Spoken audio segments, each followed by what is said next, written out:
금수저, 흙수저 뭐 이런 표현 들어보셨을 겁니다. 아이들이 태어나면서부터 어떤 수저를 물고 태어났느냐 이제 그건데요. 금수저를 물고 태어났으면 경제적으로 돈 걱정 별로 하지 않아도 되고 또 빚내서 자녀들 대학이나 유학 보내지 않아도 빚내지 않고도 자녀들 대학이나 유학 다녀올 수 있을 정도가 되는 것이 금수저라고 하더라고요. 그러니까 금수저가 되려면 자산이 한 20억 정도 있으면 된다고 하는데 거기에 정반대 되는 게 흙수저더라고요. 예, 정말 수저조차도 없는 거죠. 뭐 다이아 수저부터 해가지고 금수저, 은수저, 동수저가 있는데 수저 자체가 없는 이 흙수저입니다. 그래서 정말 가난한 환경이라는 건데 이 기준이 어느 정도냐면 자산이 한 5천만 원 정도 있으면 된다 그러더라고요. 그래서 저는 그 순간 깨달았죠. 혜린이와 혜성이는 흙수저였구나. 네. 갑자기 심각해지는 금수저, 흙수저라는 말이 생겨난 것은 예전에 그런 농담이 있었어요. 우리 애가 성공을 하려면 한 3가지 정도의 조건이 있는데 할아버지의 재산, 아빠의 무관심, 엄마의 정보력 이런 거죠. 그러니까 이 금수저, 흙수저라는 말이 생겨난 것은 이 청년들이 우리 때는 아무리 애를 써도 그 한계를 이제 더 이상 뛰어넘을 수 없다라는 것이죠. 그래서 결국 자녀의 인생을 좌우하는 것은 부모의 경제력이 가장 크다라고 하는 어떤 이런 현실을 반영한 표현이라는 그런 생각이 듭니다. 영상을 하나 보고 말씀을 이어가도록 하겠습니다. 오래된 아마 CF인 것 같은데요.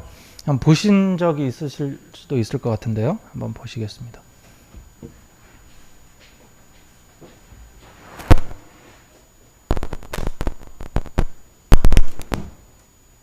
을 갖고 있을까요? 한 고등학교를 찾아가 청소년의 꿈을 스케치하다라는 주제로 의식조사 프로그램을 촬영하기로 했습니다. 안녕하세요. 수능 잘 봤어요? 다들 시선을 피하는데 오늘 얘기할 거에 대해서 조금 학생들이 생각하는 꿈은 과연 무엇일까요? 질문지를 갖고 왔어요. 죽기 전에 꼭 해보고 싶은 당신의 꿈은 무엇인가요? 이게 버킷리스트라고 하죠, 요즘에.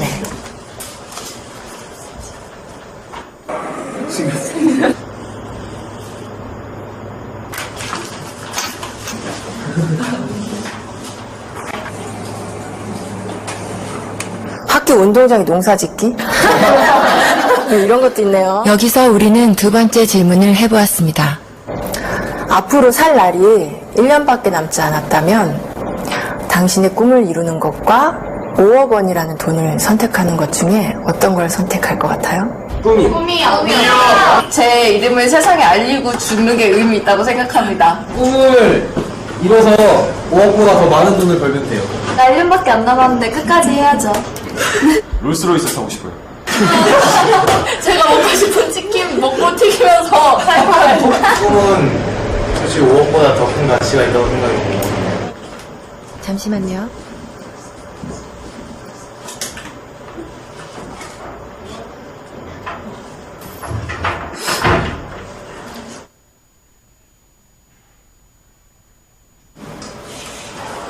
우리 온 가족이 함께 모여서 외식도 좀 거라한 데서 좀 해보고 싶고 하고 싶은 게 너무너무 많죠. 아들이랑 둘이 배낭여행 한번 가고 싶어요. 집 투어? 아니라 저희 고향 양평으로 내려가서 그림같이 멋있는 집을 짓고 사랑하는 가족과 함께 행복하게 사는 게 제 꿈입니다. 조그만 극장이라도 하나 해줬으면 성진이가 하고 싶어 하는 거니까. 많은 추억이나 또 집사람한테 그동안 못 해준 거 그런 것만 생각나더라고요. 가족과 함께 여행을 하는 게 제 꿈입니다. 근데 할 수만 있으면 진짜 같이 한번 성진이 데리고 여행을 좀 해보고 싶습니다. 무슨 친구들랑 만나보고 싶어요. 맥주 한잔 마시고 싶어요. 맥주 괜찮죠?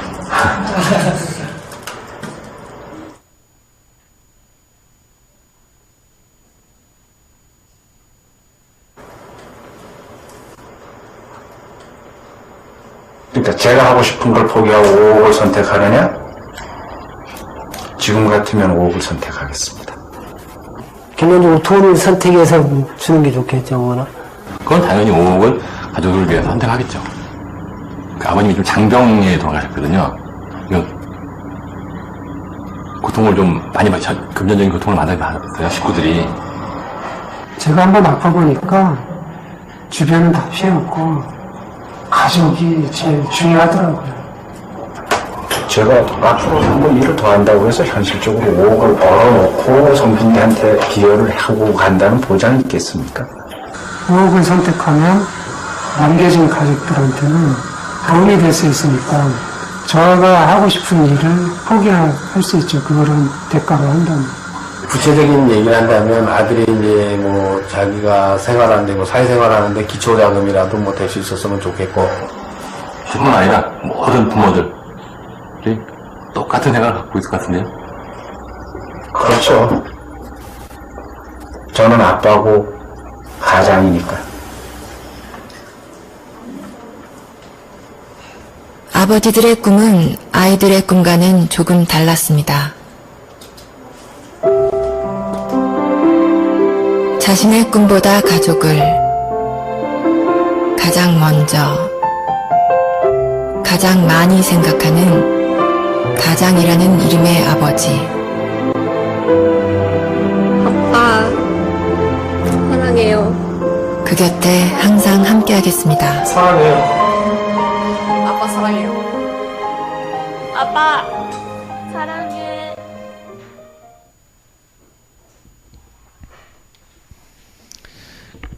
뭐 요즘 자녀들에 대해서 이제 뭐 학대하고 이런 반인륜적인 부모도 뉴스에 자주 오르긴 하지만 그래도 많은 부모들, 대부분의 부모들은 이와 같은 마음이리라 생각을 합니다. 뭐 사실 이게 이제 단순 비교이기 때문에 애들은 철이 없어서 그런 선택을 했다라는 게 아니라 이제 책임져야 되는 가족이 있는 사람과 또 혼자 있는 사람의 그런 차이인 것 같다는 생각이 들어요. 오늘은 어버이 주일입니다. 하나님께서는 우리를 직접 창조하시지 않고 부모님을 통해서 태어나게 하셨습니다. 하나님은 부모에게 자녀를 위탁하고 맡깁니다. 그리고 자녀는 엄청나게 많은 것을 부모로부터 물려받게 됩니다. 경제적인 부분을 포함을 해서 성격, 또 가정관, 남성관, 여성관, 또 외모, 병에 대한 내력, 또 뭐 심지어는 폭력성이나 운동 능력까지 물려받거나 또 영향을 받게 됩니다. 성경은 우리가 누군가 우리 부모님의 자녀로서 또 우리가 우리 자녀들의 부모로서 무엇을 남겨야 하는가, 또 우리가 부모와 또 어떤 연장선상에 있어야 하는가에 대해서 오늘 본문을 통해서 이야기를 합니다. 오늘 본문 13절을 다시 한번 보실까요? 함께 읽겠습니다. 시작. 주님께서 그 층계 위에 서서 말씀하셨다. 나는 주 너의 할아버지 아브라함을 보살펴준 하나님이요 너의 아버지 이삭을 보살펴준 하나님이다.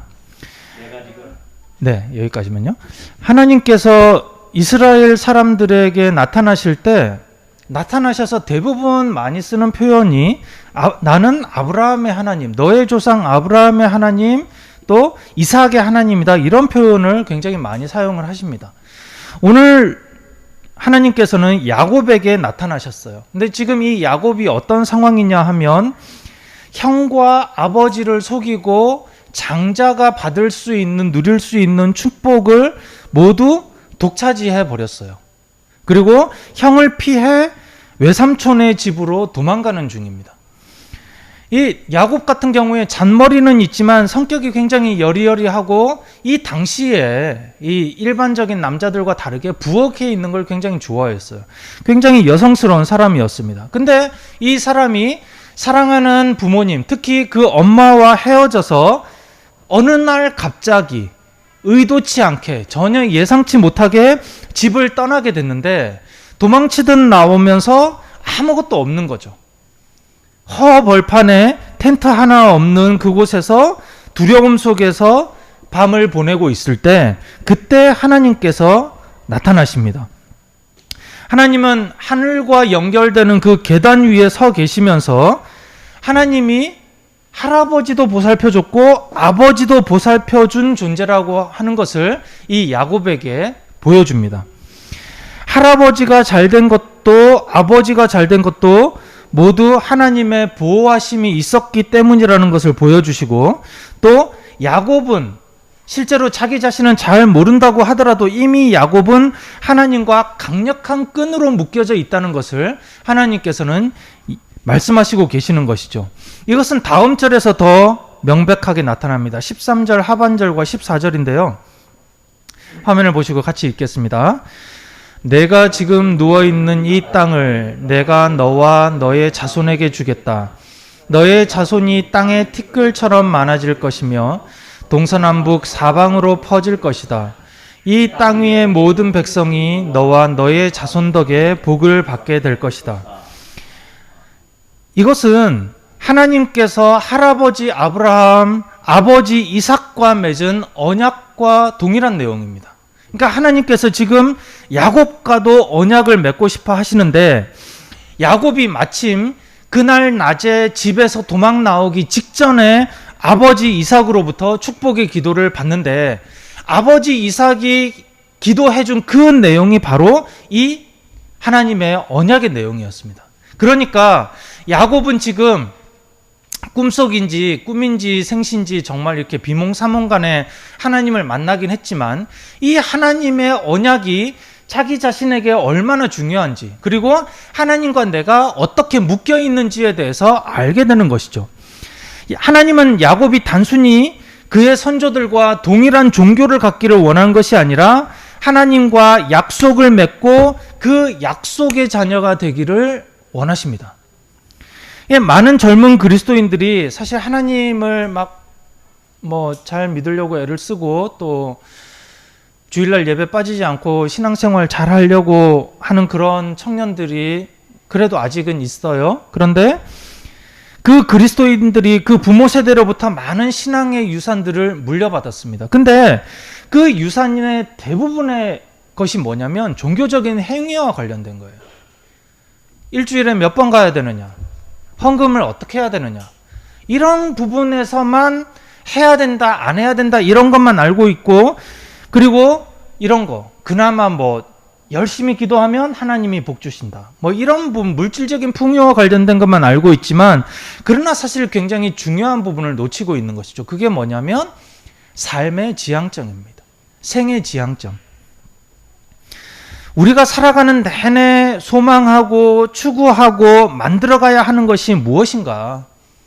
우리 자녀들에게 너의 삶 속에서 네가 추구하고 만들어가야 하는 것이 무엇인가? 이것을 보여주고 전달하고 또 함께 공유하는 것이 부모의 몫이죠. 그럼 그것이 무엇인가? 그 중요한 가치는 바로 하나님의 나라입니다. 하나님의 나라. 하나님의 백성으로 살아가는 것. 우리가 하나님의 백성으로 우리가 알고 있는 하나님의 나라를 이 세대 가운데 드러내고, 아직 완전히 오지 않았지만 그러나 언젠가 반드시 완성되고야 말 그 나라를 기대하고 기다리면서 살아가도록 하는 것이 부모가 전달해야 될 소망인 것이죠. 그래서 첫 번째로 중요한 부모의 역할은 자녀와 이 소망을 공유하는 소망의 공유자가 되어야 됩니다. 근데 우리가 알다시피 자녀들과 하나님의 나라를 소망하는 것이 굉장히 어려워요. 굉장히 어렵습니다. 애들이 우리들한테 끊임없이 질문하는 게 있죠.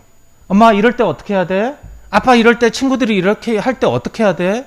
이럴 때 우리가 하나님의 나라 백성으로서 이렇게 해야 된다라고 하는 것을 잘 말해주면 좋겠는데, 사실 우리가 그러지 못하죠. 그러다 보니 우리 속에서 대부분 나오는 것은 하나님의 나라 백성으로서의 삶이 아니라 이 땅의 사람으로서 지지 않기 위해서, 도태되지 않기 위해서, 이기기 위해서 살아온 내 방법, 우리 부모의 방법을 나도 모르게 그들에게 전달하고 있는 것이죠.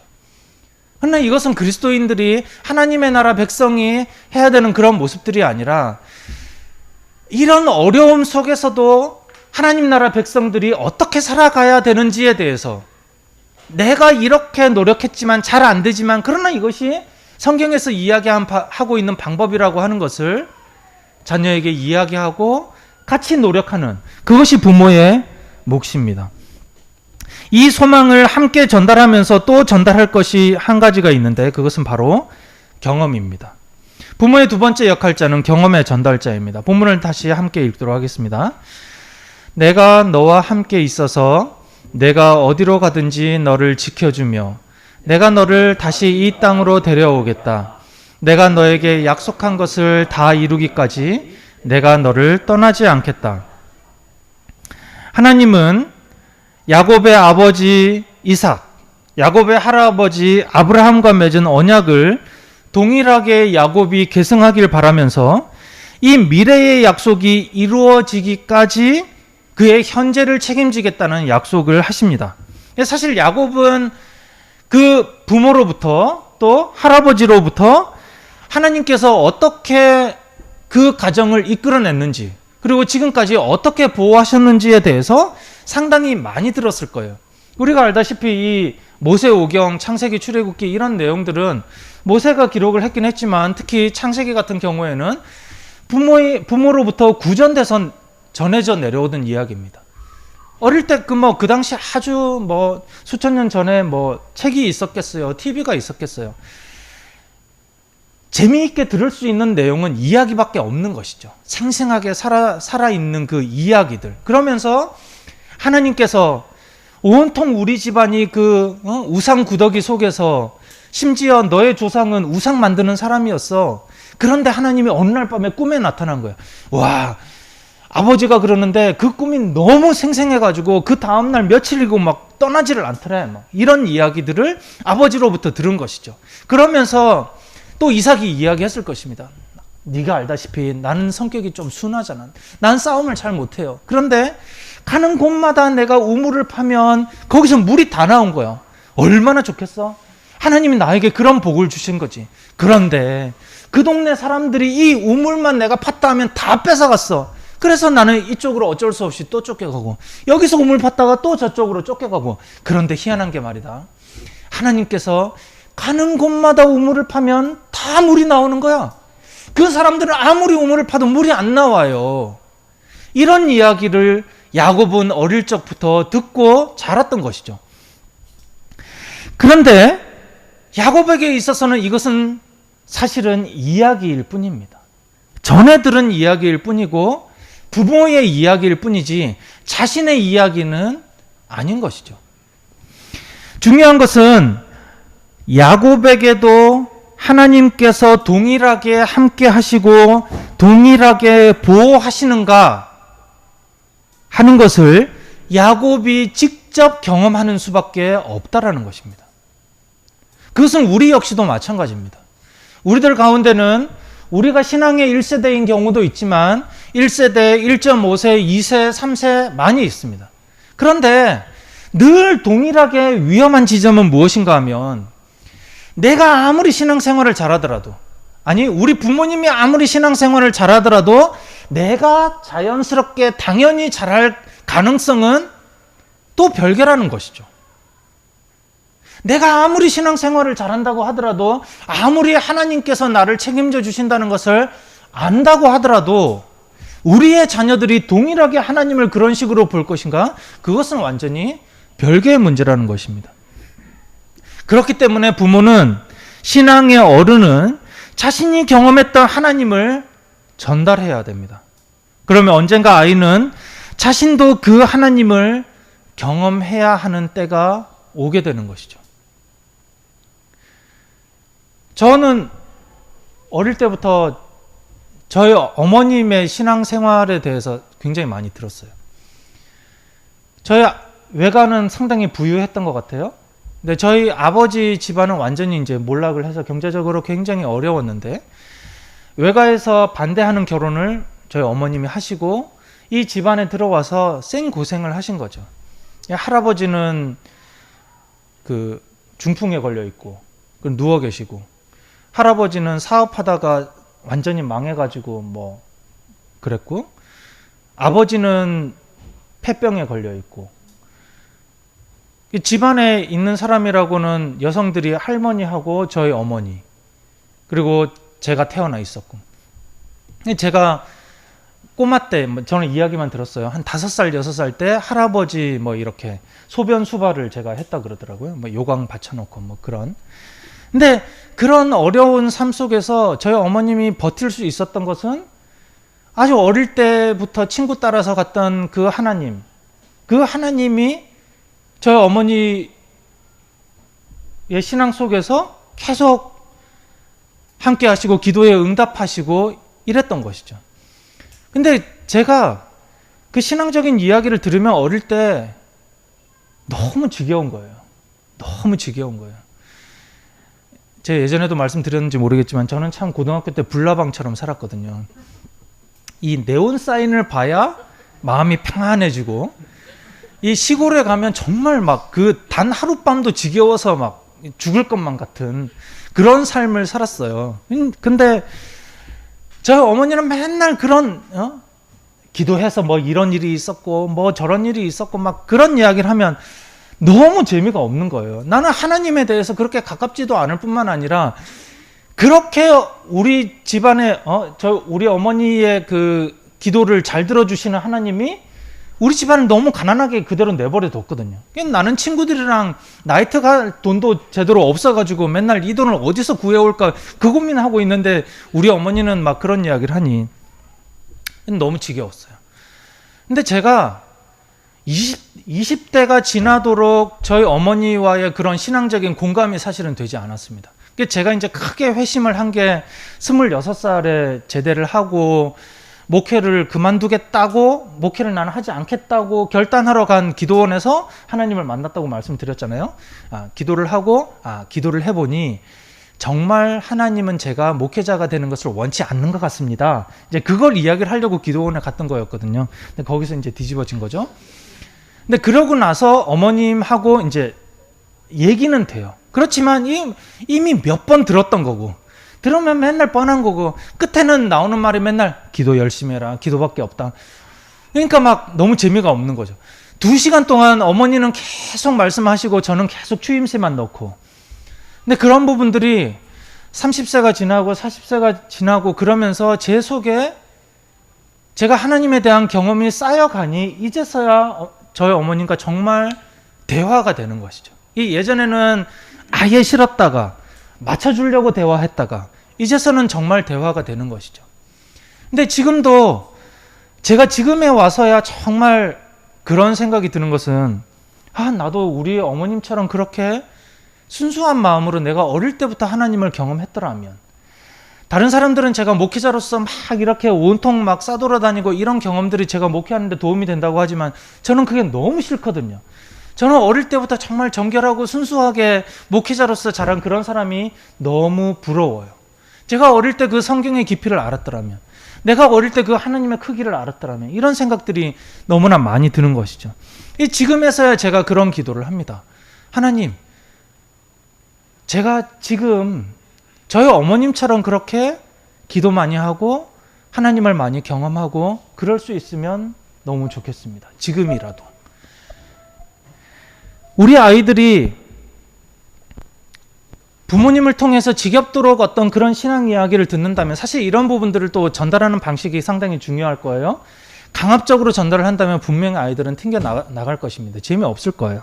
하지만 머리로는 알고 있고 이야기는 들었지만 하나님을 신뢰한 경험이 없던 사람이라고 하더라도 그가 위기에 처하게 되면, 그가 고난과 고통 가운데 처하게 되면, 우리들에게 처하는 고통이라고 하는 것은 정말 극심한 어떤 질병이나 가난에 처하는 것이나 이런 부분들이 아니라 생활 속에서는 끊임없이 많은 고난과 고통들이 있게 되는 것이잖아요. 그런 부분들에 처할 때마다 제일 먼저 생각나는 게 어머님의 기도, 아버지의 기도. 저 이런 일 겪고 있는데 기도 좀 해주시겠어요? 그러다가 나중에 자신도 기도하게 되는 것이죠. 그런 상황이 닥칠 때 부모님의 하나님이 아니라 내 하나님을 점점 만나게 되는 것입니다. 야곱은 일생 동안 수많은 어려움을 겪으면서 마침내 그 하나님을 경험하고 신뢰하게 됩니다. 사실 이 사건은 야곱의 인생에 있어서 굉장히 초년에 일어난 사건이에요. 외삼촌 집에 도망가면서 그때 경험했던 사건입니다.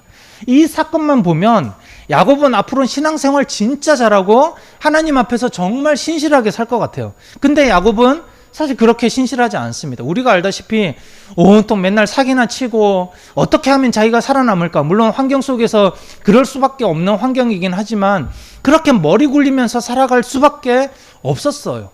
그런 야곱이 정말 하나님을 다시 신뢰하게 된 것은 거기서 살아가는 그 수십 년의 기간 동안이 아니라 돌아오고 난 한참 이후입니다.